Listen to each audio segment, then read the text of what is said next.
¿Cuántas personas en este tabernáculo tenemos miembros de iglesia emigrantes que salieron del país?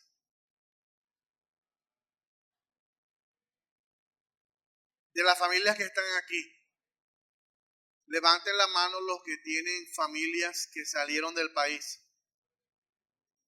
Wow. Creo que todas las familias tenemos miembros que salieron del país. Muchos familiares y hermanos en la fe están dispersos por el sur, norte de América, Europa y Asia. Hasta diciembre del 2024, más de 7.89 millones de venezolanos se encuentran fuera del país. A algunos les va bien, a algunos les va mal. Redondeando, 8 millones de venezolanos están fuera del país. Están dispersos por el mundo. En el día de hoy, basado en Primera de Pedro, el capítulo 1, vamos a hacer un estudio sobre un grupo de cristianos que estaban expatriados y dispersos en algunas regiones y ciudades del mundo. Primera de Pedro, allí en sus Biblias, nos da una enseñanza. Tenemos de Dios la esperanza de la salvación por medio de Jesucristo ante las diversas pruebas de la vida. Tenemos una esperanza de salvación por medio de Jesucristo ante las diversas pruebas de la vida. Todas esas personas, creyentes y no creyentes, que están dispersos por el mundo. Y los creyentes en Cristo tenemos una esperanza de salvación. Primera de Pedro muestra a los cristianos expatriados, dispersos. El texto en el capítulo 1 menciona a Ponto, Galacia, Capadocia, Asia y Bitinia. Actualmente Turquía. Turquía siempre ha sido una ciudad estratégica porque es el centro entre Europa y Asia. Si Dios conocía toda esta cosa, los apóstoles también. Y los apóstoles siempre se centraron en predicar el mensaje en estas regiones, porque desde estas regiones se iban a esparcir por todo el mundo. Iban a coger hacia Europa y van a coger hacia Asia. Estos tuvieron que salir de su patria a causa de la persecución. Recuerden ustedes que en Hechos capítulo 8, verso 1, nos encontramos con la muerte de Esteban. Lo han leído, ¿verdad? La muerte de Esteban, Hechos 8:1, dice: y en aquel tiempo hubo una gran persecución contra la iglesia que estaba en Jerusalén, y todos fueron esparcidos por las tierras de Judea y Samaria, salvo los apóstoles. Si la Biblia relata que cuando hubo la persecución por causa de Esteban, todos los creyentes fueron esparcidos por diferentes regiones, y dice que los apóstoles, salvo ellos se quedaron en Jerusalén. Ahora bien, los que habían sido esparcidos a causa de la persecución por motivo de Esteban, dice que pasaron a Fenicia, Chipre, Antioquía, y no hablando a nadie en la palabra, sino solo entre los judíos. Esto lo vemos en Hechos 11:19. Es decir, que cuando leemos el versículo 1 allí en sus Biblias, en el texto de Primera de Pedro, Dice: Pedro, apóstol de Jesucristo, a los expatriados de la dispersión en Ponto, Galacia, Capadocia, Asia y Bitinia. Cuando leemos este versículo, ya entendemos por qué fueron esparcidos. Por la muerte de Esteban hubo persecución. Dice la historia que el emperador predominante era Nerón, que probablemente Nerón en su maldad quemó la ciudad de Roma y culpó también a los cristianos y comenzó una gran persecución sobre toda la iglesia. Estos expatriados les tocó vivir como peregrinos en el mundo. Eran una minoría de cristianos por todo el mundo, en todas las ciudades. Los gobernantes y el pueblo los trataban mal, los trataban con crueldad, los hacían sufrir, los perseguían como cristianos. Los gobernantes actuaban en mal proceder en contra de cada uno de ellos. Entonces vemos que los cristianos estaban sufriendo bajo persecución. Y dado este acontecimiento, Pedro escribe el capítulo 1, verso 1 al 12, para darle esperanza a aquellos creyentes que estaban dispersos por el mundo, sufriendo a causa de la persecución. Vemos un pasaje que el apóstol Pablo utiliza en Romanos 8, 18, que dice: pues tengo por cierto que las aflicciones del tiempo presente no son comparadas con la gloria venidera que en nosotros ha de manifestarse. Tanto Pablo como Pedro siempre hacían comparaciones de lo que son las pruebas a lo que es la gloria venidera que Dios tiene para cada uno de nosotros. Siempre ellos buscaban contrastar las dos cosas, contrastar la vida temporal en la tierra y la contrastaban con la vida eterna que tenemos en Cristo Jesús. En este texto es algo así, ¿no?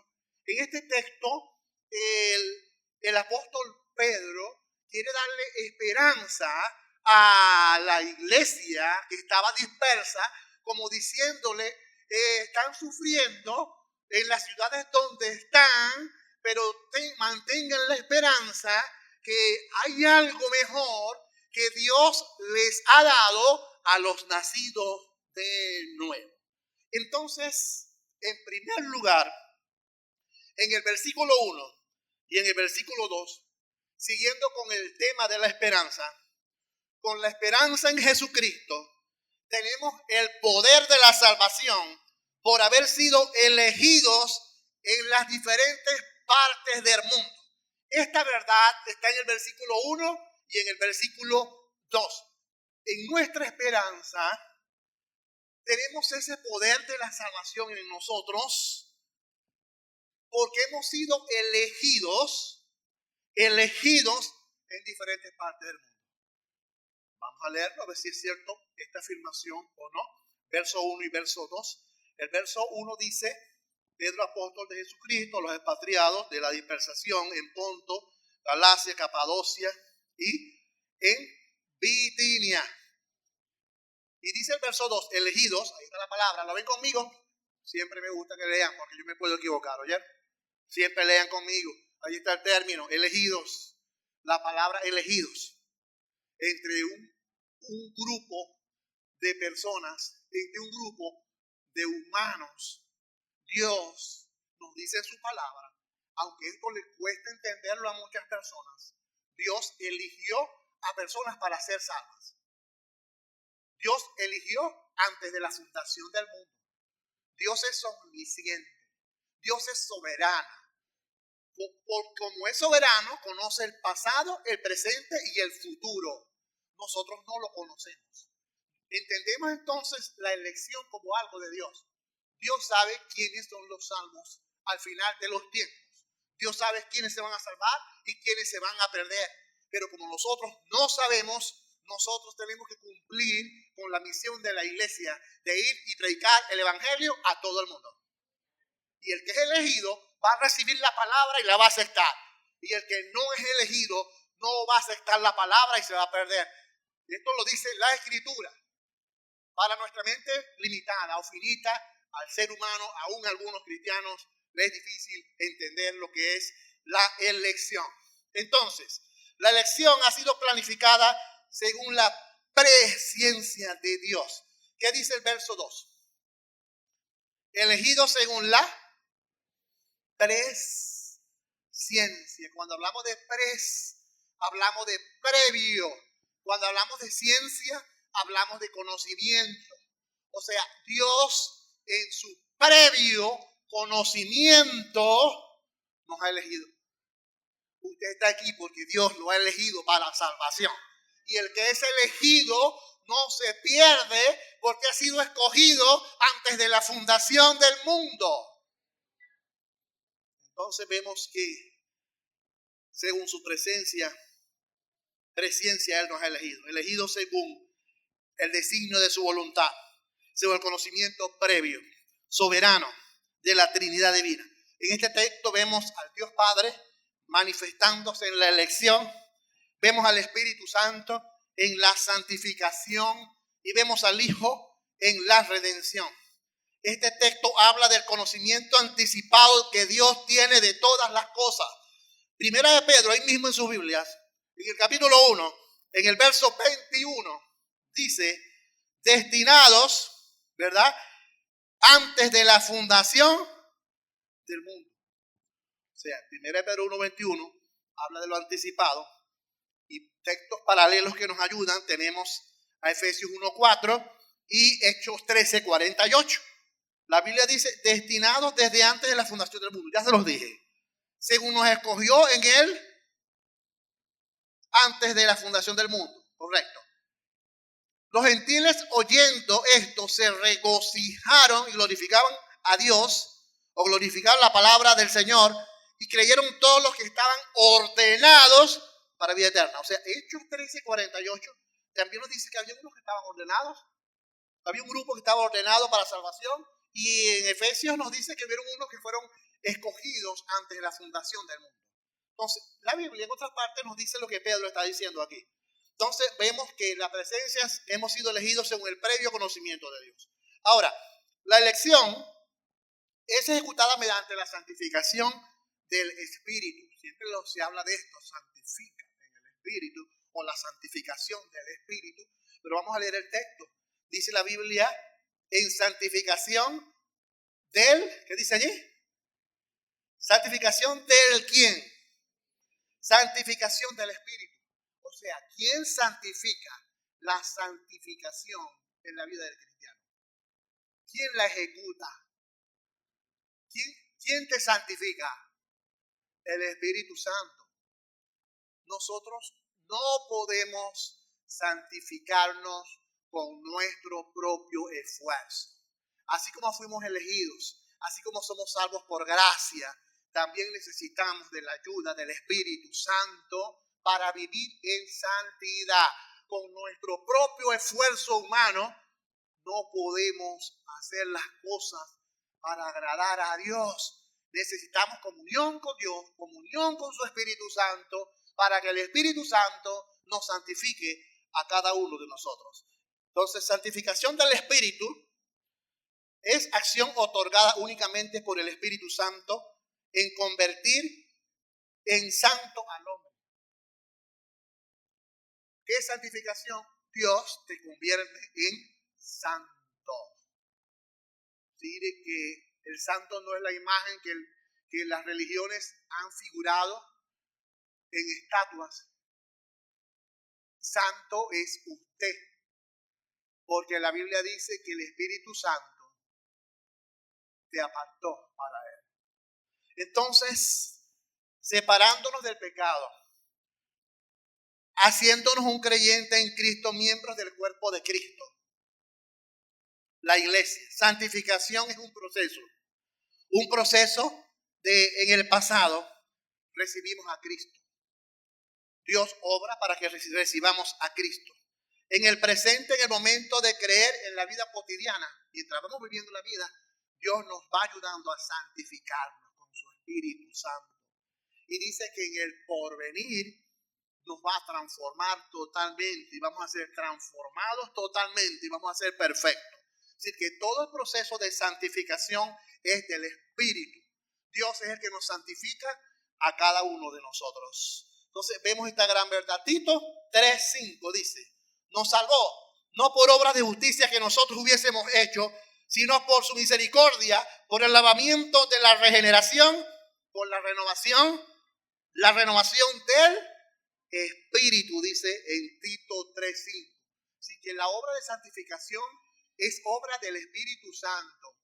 Una persona no puede cambiar por sí sola. Una persona no se puede apartar del pecado por sí sola. Una persona no puede dejar las cosas malas por su propio esfuerzo. Necesitamos tener al Espíritu Santo en nosotros y es el Espíritu Santo el que nos ayuda a nosotros a dejar aquellas cosas que no le agradan a Dios. Y eso se aprende en la comunión de usted, en la comunión de cada uno de nosotros con Dios y con su Espíritu Santo. Al final dice, la elección tiene el propósito de guiar al hombre a obedecer. Vean, Dios mismo nos guía a nosotros a obedecer. El plan de la salvación es completo de Dios. Hemos sido salvados por el Señor, hemos sido elegidos. Él nos santifica. Y para tú obedecer, necesitas el toque del Espíritu Santo. Siempre he explicado la salvación. La gente piensa que se salvan cuando reciben a Cristo. No por su propio esfuerzo. No, yo recibí a Cristo y me salvé. No. Tú recibiste a Cristo es porque el Espíritu Santo te convenció. Porque Dios trató contigo. Porque Dios te movió para que tú dijeras, acepto a Cristo. Pero ya eras elegido por Dios para salvación. El elegido tiene que recibir a Cristo. Doctrina difícil de entender para muchos cristianos hoy en día. Entonces vemos esta esperanza. Pedro le quiere dar esperanza a la iglesia. Una esperanza que tenemos en Jesucristo. Que tenemos ese poder de salvación por haber sido elegidos en diferentes partes del mundo. No da esperanza que tú sepas que Dios te eligió para ser salvo. Eso da esperanza. Yo soy elegido. Y cualquier prueba que me venga en la vida no me va a afectar. ¿Por qué razón? Porque yo soy elegido para salvación. Entonces, esto es el versículo 1 y 2. En el versículo 3 al 5, ya sabemos que hemos sido elegidos, ¿correcto? En el versículo 3 al 5, dice, con la esperanza de Jesucristo, tenemos la gracia de la salvación por haber nacido de nuevo por su grande misericordia. Aquí está otro término. Primero habla de la elección, para darle esperanza a la iglesia. Ahora dice que hemos nacido de nuevo. Hemos nacido de nuevo por su grande misericordia. Leemos los 3 versículos. Bendito el Dios y Padre de nuestro Señor Jesucristo. Pedro comienza con una alabanza. Cuando usted dice bendito Dios y Padre de nuestro Señor Jesucristo, esto se llama alabanzas a Dios. ¿Por qué Pedro alaba a Dios? Que según su grande misericordia nos hizo renacer. Ahí está la palabra. Dice el verbo, nos hizo renacer para una esperanza viva por la resurrección de Jesucristo. En esta primera parte nos encontramos que los que hemos nacido de nuevo tenemos la convicción de una esperanza que es viva. Una esperanza viva. ¿Por qué tenemos una esperanza viva? Porque confiamos en Jesucristo y el texto lo dice. ¿Por qué es viva? Porque Jesucristo resucitó de los muertos. Si usted tiene la esperanza en un ser humano que está muerto, no es una esperanza viva, porque el ser humano que está muerto, en el que otro humano le puede poner su esperanza, está muerto, no ha resucitado, Por lo tanto, no es una esperanza viva. Pero nosotros los cristianos tenemos una esperanza viva porque tenemos la esperanza en Jesucristo y Él resucitó de los muertos y Él está vivo y Él está en nuestros corazones. Por eso se llama esperanza viva. Por eso se llama esperanza viva en el texto, ¿no? Es el motivo de adoración y alabanza a Dios por su gran misericordia en conceder la salvación a los hombres, nacidos de nuevo en Cristo por su misericordia. Hay textos que nos dicen lo mismo. Por lo menos Romanos 9:16 dice: así que no depende del que quiere ni del que corre, sino de Dios que tiene misericordia. Esto lo dice en Romanos 9:16. O sea, la salvación no depende de uno, sino depende de la misericordia de Dios. En el mismo 1 de Pedro 1:23 dice: ustedes han vuelto a nacer, y esta vez no de padres humanos inmortales, sino de la palabra de Dios que es viva y permanente. El texto dice que el nuevo nacimiento es algo de Dios. ¿Recuerdan allá en Juan, en el capítulo 3? ¿Recuerdan en el verso 4? Cuando Jesús le dice a Nicodemo que era necesario nacer de nuevo. Lo han leído, ¿verdad? Es necesario nacer de nuevo. Entonces Nicodemo dice: ¿cómo puede un hombre nacer siendo viejo? ¿Puede acaso entrar por segunda vez en el vientre de su madre y nacer? O sea, ¿nacemos humanamente cuántas veces? ¿Cuántas veces nacemos humanamente? Una sola vez.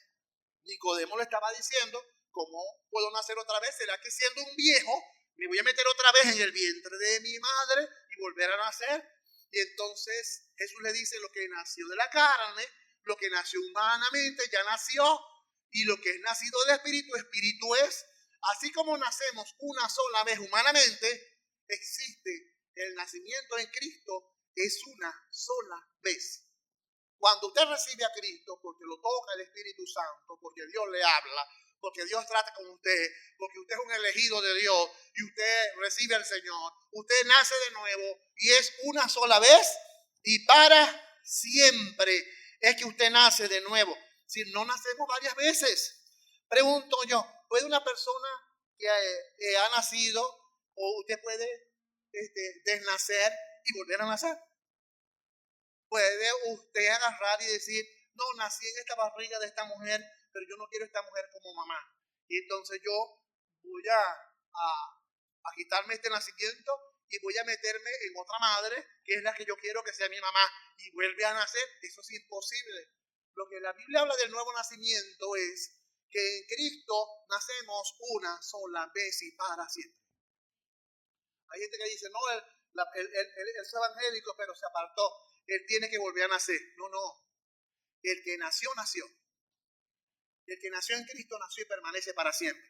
Si alguna persona se apartó, si alguna persona no está dando frutos dignos de arrepentimiento, si una persona no está dando testimonio que debe dar como cristiano y está en el mundo, entonces lo que se pone en duda es que esa persona estuvo en una iglesia una vez, visitó una iglesia en algún momento, tuvo algunos meses o algunos años, pero esa persona nunca nació de nuevo, porque el que nace de nuevo permanece para siempre. Entonces los nacidos tenemos la esperanza en nuestro Señor Jesucristo. La Biblia dice: de modo que si alguno está en Cristo, nueva criatura es, las cosas viejas pasaron y aquí todas son hechas nuevas. Es necesario nacer del Espíritu. El nacimiento lo hace en nosotros es el Espíritu Santo. Entonces tenemos la esperanza viva en Jesucristo. Ahora, tenemos una certeza. Esa gente estaba sufriendo ¿a dónde? ¿Cuáles eran las ciudades? Ponto, Galacia, Capadocia, Asia y Bitinia. Tenían pruebas. Y la forma de Pedro, guiado por el Espíritu Santo, animarlos es: ustedes han nacido de nuevo por la misericordia de Dios. Han nacido para una esperanza viva en Jesucristo. porque es el único que resucitó de los muertos. Y por eso es nuestro Dios. Y por eso es nuestro Salvador. Y por eso vive en nuestros corazones. Y por eso la iglesia evangélica está cimentada, está fundamentada en la roca que es Cristo y en más nadie, porque Cristo fue el que murió y resucitó. Ni Bolívar, ni Buda, ni Hitler, ni esos hombres que han tenido y admirado en la humanidad, ninguno de esos hombres ha muerto y ha vuelto a vivir. Y la gente ha puesto su esperanza en ellos, en hombres humanos, como hoy en día la gente pone su esperanza en personas, pero nosotros como cristianos tenemos la esperanza viva y la certeza de ¿qué? Versículo 4. Nacidos de nuevo, tenemos la certeza de una herencia segura. Una herencia segura. ¿Qué es una herencia segura? Vamos a ver el versículo 4. Versículo 4. Una herencia incorruptible. Una herencia incontaminada. Inmarcesible. ¿Reservada dónde? En los cielos. Para nosotros, dice Pedro, para los que estaban siendo perseguidos en estas ciudades donde estaban dispersos, y para nosotros hoy en Valle de la Pascua, para nosotros en Venezuela y para nosotros los que están en el mundo. Entonces dice, una herencia que es incorruptible, nada la destruye. Tú guardas unos dólares en una caja y esos dólares dice, vamos a guardarlo para 1000 años después. Esos dólares, ¿qué le pasa? Se corrompen, se dañan, se deterioran. La Biblia dice que la herencia que tú tienes en Cristo es nada la destruye, es incontaminada, nada la contamina, es inmarcesible, nada la opaca, reservada, segura en los cielos para vosotros. Es decir, visión clara de lo que Dios hará en el futuro, darnos una herencia a cada uno de nosotros en Cristo. Entonces, vemos esta gran verdad en el libro de Romanos 8, versículo 7. Paralelo a esto, dice Romanos 8, 17, 8, 17, dice, y si somos hijos, somos herederos de Dios, coherederos con Cristo.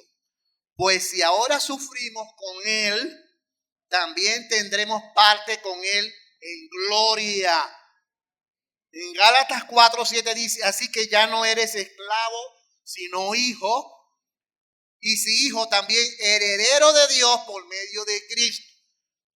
Pedro quiere darnos esperanza, que aunque pueda ser afligido, que aunque podamos tener pruebas, nosotros hemos nacido de nuevo por la misericordia de Dios. Mire, estamos aquí, somos hijos de Dios. Dios nos ama. Y eso es por la misericordia de Dios.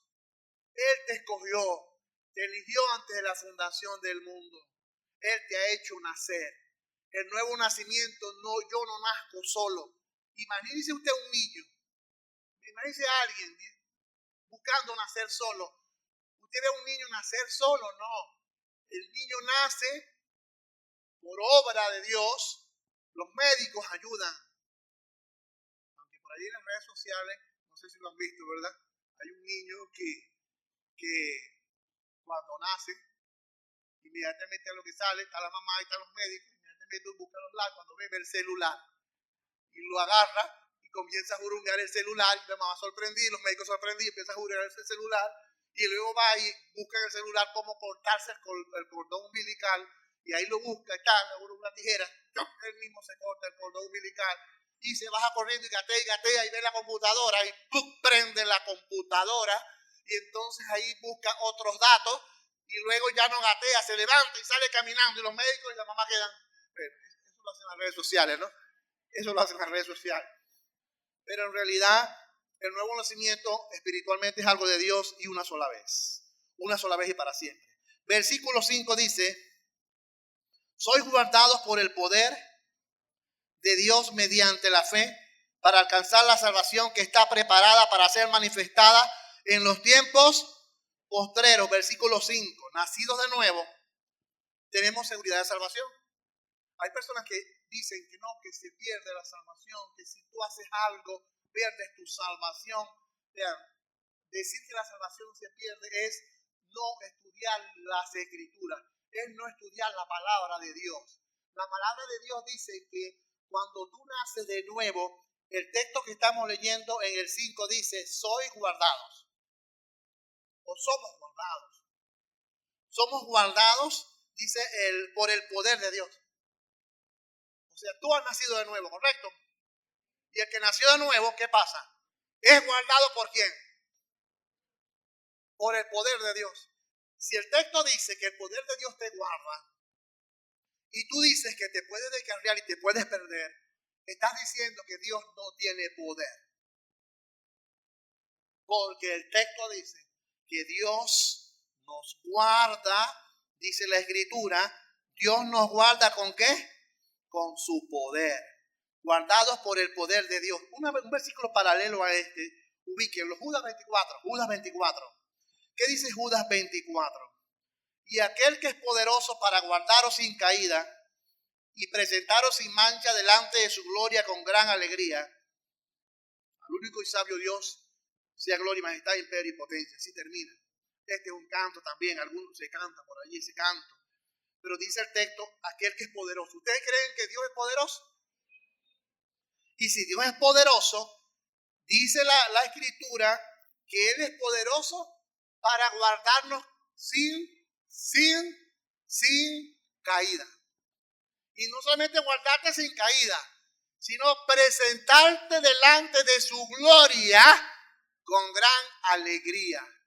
Por eso el texto dice en este verso 5 que el que nace de nuevo tiene una esperanza viva porque Cristo resucitó. El que nace de nuevo tiene una herencia incontaminada que nadie se la puede quitar, nadie la puede destruir, es tuya. Y luego te dice que el nacido de nuevo tiene seguridad de salvación porque Dios te guarda. Dios nos guarda a cada uno de nosotros. Dice el texto sin caída. Algunos dicen, pero es que algunos caen. No, en algún momento quizás usted puede fallar. Porque en esta vida humana tenemos naturaleza pecaminosa. Y a veces cedemos al pecado y cometemos el pecado. Pero así como cometemos el pecado, el mismo espíritu que está en tu vida te hace sentir mal y te redarguye. El que es nacido de nuevo, cuando hace algo malo, se siente mal. Porque si no se siente mal, no ha nacido de nuevo. Si tú eres cristiano, cuando tú haces algo malo y tú cometes un error, el Espíritu Santo de Dios te tiene que redarguir. Y si tú eres redarguido y te sientes mal, es porque eres elegido, es porque eres nacido de nuevo, es porque eres hijo de Dios. Dice la Biblia que entonces hay que recordar la promesa de 1 de Juan 1:9 que dice, si confesamos nuestros pecados, Él es fiel y justo para perdonar nuestros pecados y limpiarnos de toda maldad. Dios es fiel, Dios te perdona. Cuando te sientas mal por algo que hiciste, confiésalo inmediatamente y pídele a Dios con su Espíritu Santo que te ayude en ese proceso de santificación para no volver a hacerlo otra vez. Entonces vemos esta segunda parte, ¿no? Esta gran verdad. Hemos nacido de nuevo, además de haber sido elegidos en la primera parte. Ahora nos encontramos con las pruebas. En el versículo 6 al 9 tenemos la esperanza en Jesucristo. Y esa esperanza nos da felicidad. Si usted es salvo y usted tiene vida eterna, eso le da felicidad. Eso le da alegría. No te vas a perder porque Dios te guarda. El maligno no te toca. El escogido Dios lo guarda. Y si se aparta, Dios trata y hace la obra para que vuelvas rápido. Porque el que es nacido de nuevo, Dios obra para que se reconcilie con el Señor. Entonces, en la tercera parte, del 6 al 9 dice, con la esperanza en Jesucristo tenemos la felicidad de la salvación para crecer en la fe en medio de las pruebas. Aquí Pedro le dice a la iglesia que estaba dispersas, les habla de las pruebas y les dice que las pruebas son necesarias. El cristiano hoy en día no quiere pruebas, pero las pruebas son necesarias, porque a través de la prueba tú creces en el Señor. No le digas a Dios que no quieres prueba. Cuando tú le dices a Dios, dame fuerza, Dios, dame fortaleza. Cuando tú le pides a Dios, Señor, lléname de fe. Cuando tú le pides a Dios, ayúdame, Señor, a crecer en el Señor. Cuando le pides crecimiento a Dios en el Señor, Dios entonces para crecer, ¿qué te envía? Te envía pruebas. Te envía pruebas porque lo que nos hacen crecer a cada uno de nosotros son las pruebas. Vamos a leerlo. Versículo 6. En lo cual vosotros os alegráis. Ahí lo dice el texto, ¿no? Lo dice. ¿Están conmigo? Vosotros os alegráis. Yo puse aquí en la afirmación, tenemos la felicidad. Pero el texto dice, os alegráis. Aunque ahora, por un poco de tiempo, es necesario, si es necesario, tengáis que ser afligidos por diversas pruebas. Este versículo no le gusta a los evangélicos. A los evangélicos de la superfe, a los evangélicos prósperos, a los evangélicos que dicen que ser rico es ser espiritual, que el que tiene pruebas está mal con Dios. Entonces, ¿cómo me hace con este versículo 6? Porque el versículo 6 dice que es necesario, si es necesario, tengáis que ser afligidos por diversas pruebas. Es una necesidad, así como comer es una necesidad. Tú tienes necesidades físicas y tienes que cumplirlas. La Biblia dice que las pruebas son una necesidad porque las pruebas te ayudan a crecer. Versículo 6. ¿Las pruebas cuánto tiempo duran? Poco tiempo. O alguien que ha durado con una prueba los 70 años que ha vivido. Algunos dirán, pastor, yo he durado mucho con una prueba. Yo tengo 50 años de casada y 50 años he durado con una prueba a mi marido. Bueno, no sé.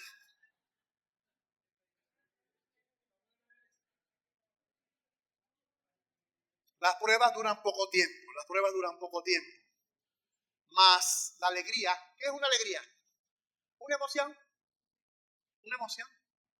Sí, la emoción que nos da la salvación es inmensa. Vamos a comparar la emoción de la salvación, que es inmensa, con las pruebas cortas de la vida. ¿Qué es mejor? ¿Qué es mejor? ¿La salvación, que es inmensa, o las pruebas que duran poco tiempo? Cuando tengas prueba, aguanta, sigue adelante, ora a Dios, alégrate, no hay prueba eterna, la prueba termina. Después que termina, tú aprendes. Y después que aprendes, te viene otra. Te viene otra prueba. Te viene otra prueba. En el libro de Santiago, dice, hermanos míos, tened por sumo gozo cuando halléis en diversas pruebas. Santiago, un masoquista, le está diciendo a los evangélicos que tengan gozo cuando se hallen en prueba. Cuando algún hermano tenga prueba y te venga a pedir un consejo, ¿qué le va a decir usted? Hermano, tenga gozo cuando te halles en diversas pruebas. O sea, debemos estar alegres cuando tengamos pruebas. Pero en la carne humana, ¿qué hacemos nosotros cuando tenemos pruebas? Lo contrario, cabizbajo, porque a mí, porque Señor, porque me está pasando esto, no le puede pasar a otro, nos quejamos, pero la Biblia dice que las pruebas son para crecimiento espiritual del creyente, para tú crecer. Vamos a verlo donde dice eso, versículo 7. Porque sometida a prueba vuestra fe. Sometida a prueba vuestra fe. mucho más preciosa que el oro, el cual, aunque perecedero se prueba con fuego, se hallará para alabanza, gloria y honra cuando sea manifestado nuestro Señor Jesucristo. Vean, la fe es probada. De la misma manera como se prueba o como se funde el oro, se purifica. Usted no sabe que el oro, mientras más cantidad lleva, más brilla. Mientras más fuego le pega al oro, más valor alcanza. Ya lo que dice Pedro, comparándolo con las pruebas. Mientras usted tenga más pruebas, más brilla. Mientras usted tenga más pruebas, más se pule. Mientras usted tenga más pruebas, más valor alcanza como cristiano, porque crece espiritualmente. O sea, las pruebas son necesarias. No te puedo decir, no, entrégate a Cristo, amigo. Después que recibas al Señor, no vas a tener pruebas más nunca en la vida. Eso es mentira. Yo te digo, recibe a Cristo, que después que recibas a Cristo, vas a tener más pruebas que antes. Pero tienes esperanza de que Dios te eligió. Tienes esperanza que Dios te hizo nacer de nuevo. Tienes esperanza que tienes una herencia segura en los cielos para ti. Tienes esperanza que tienes una salvación final que nadie te la quita. Eso es tuyo. Entonces, él compara esto con el oro. En Isaías 48:10 dice, te he refinado, pero no como se refina la plata. Más bien te he refinado en el horno del sufrimiento. ¿Saben que estas palabras el Señor se las muestra al profeta? Y le está diciendo que lo ha refinado como el oro en el horno del sufrimiento. Wow. Y lo mismo dice Pedro. El sufrimiento, las pruebas son necesarias en tu vida para crecer. Cuando te vengan las pruebas, no digas ¿por qué? Dile a Dios, ¿para qué, Señor? ¿Para qué? ¿Qué me quieres enseñar? ¿En qué voy a crecer? ¿En qué voy a ser útil? ¿En qué te voy a servir? Y dile a Dios, gracias por esta prueba, porque si estoy siendo probado es porque tú tienes tu mirada puesta en mí para mi crecimiento espiritual. Versículos 8 y 9, las pruebas nos dan confianza en Jesús hasta la salvación final. Vean lo que dice el verso, ¿no? O quien amáis sin haberlo visto. En quien creyendo, aunque ahora no lo veáis, os alegráis con gozo inefable y glorioso. Aquí hay dos cosas, ¿no? Amar a alguien que uno no ve, eso es algo difícil. Creer en alguien que no ves, eso es difícil. El humano busca ¿qué? Busca creer en alguien que ve y busca amar a alguien que ve. Pero la fe es algo superior a la experiencia humana. La fe es la certeza de lo que se espera y la convicción de lo que no se ve. Hebreos 11:1. Nosotros somos un ejército especial de Dios. Nosotros somos un ejército superdotado por el Espíritu Santo. Nosotros somos la iglesia y como iglesia estamos firmes y somos lo que somos es por la fe, porque oramos sin a nadie que ver. Usted se pone a orar y usted se pone a hablar y pasa un no cristiano y lo ve hablando y dice, está loco. Pero usted sabe que no está loco porque está orando a un Dios vivo. Y usted tiene una esperanza viva. Y aunque usted está orando allí y no hay alguien que se ve, usted está seguro que Dios está allí. Usted está seguro que Dios está en su corazón. Por eso es que somos salvos por fe. Versículo 9. Obteniendo el fin de vuestra salvación, el fin de vuestra fe, que es la salvación de vuestras almas. O sea, esa fe que usted tiene, que cuando usted está enfermo, le pide a un Dios que no ve, que usted ama a un Dios que no ve, que usted ora Oras y oras a Dios, ora y ora a Dios sin a nadie que ver. Eso es fe. Y la Biblia dice que lo que Dios va a premiar es tu fe, tu búsqueda de Dios sin verlo.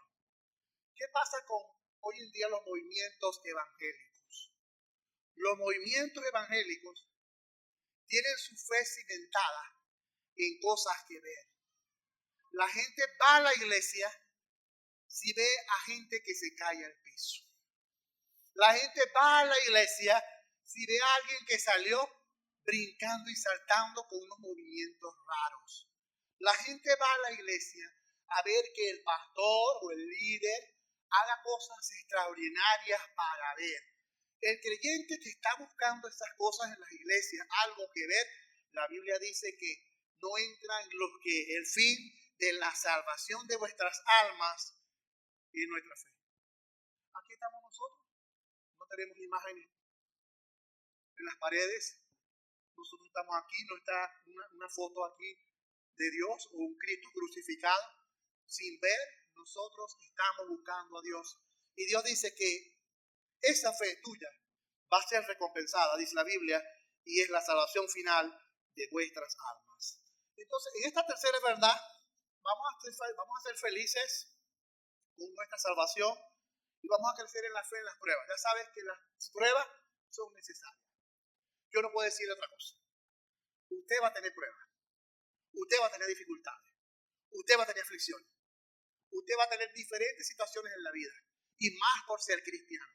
Porque por ser cristiano, usted va a tener luchas con su familia. Por ser cristiano, usted va a tener luchas en el trabajo. Por ser cristiano, usted va a tener luchas en el mundo entero. Vamos a ser atacados por las personas por ser cristianos. Pero Pedro dice, sigamos adelante. Concluyo. Quizás nosotros no estamos siendo perseguidos como ellos. ¿Dónde estaban siendo perseguidos ellos? En Ponto, Galacia, Capadocia, Asia y Bitinia. Nosotros no estamos siendo perseguidos como ellos. Algunas personas en el mundo sí. Algunas personas en el mundo son perseguidos. Vamos a orar por ellos. Por ahí vi unas redes sociales. No sé si ustedes vieron esa publicación. Aunque a veces no sabemos si es verídico, si es real, si es cierto, no lo es. Pero dice que en África, una iglesia, mataron a todos los cristianos que estaban allá adentro, ¿no? Los decapitaron y los acribillaron y mataron a todos los cristianos que estaban dentro. Entonces hay otros cristianos en el mundo, en África, en esos países árabes, que ellos sí están dispersos por el mundo y están pasando pruebas. Pero la Biblia dice que el fin de esa prueba en ellos es la salvación de sus almas.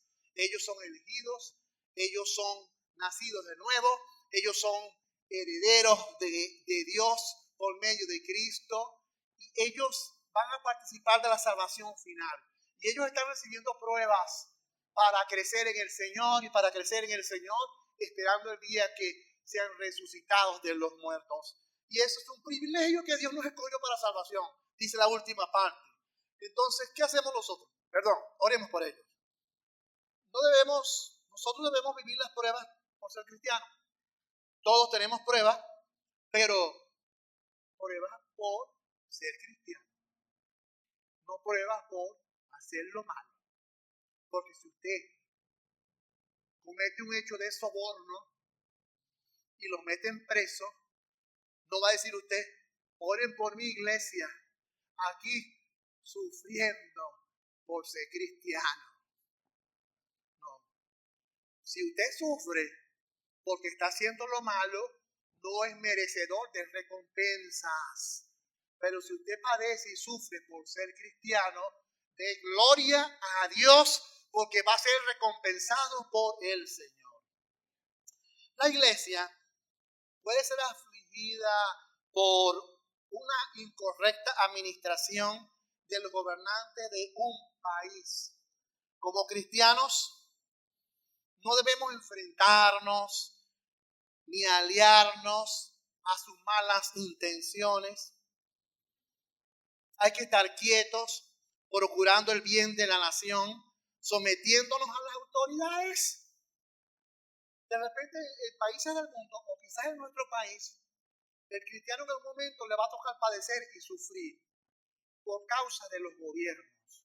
La Biblia le dice a la iglesia, oren por ellos, no los enfrentemos, no nos aliemos a ellos tampoco, no apoyemos las cosas incorruptas que hacen. Estemos tranquilos, estemos quietos y dejémosle todo al Señor. Ahora, siempre nos sometemos a las autoridades. ¿Cuándo una iglesia debe decir hasta aquí? No me someto a las autoridades. Solo por una sola razón. Cuando la iglesia me quiera decir o nos quiera decir que neguemos a Cristo. Cuando el Estado te quiera prohibir adorar a Dios. Cuando el Estado te quiera guiar a faltar a la doctrina bíblica. Cuando los gobernantes te quieran guiar a blasfemar en contra de Dios. Cuando esto llegase a suceder, nosotros como cristianos, como iglesia, allí sí podemos decir hasta aquí, me someto a las autoridades superiores. Estamos en sus manos. No vamos a enfrentarlos, no vamos a hacer nada en contra de ustedes, pero no accedemos a hacer lo que nos están pidiendo si viola la palabra del Señor.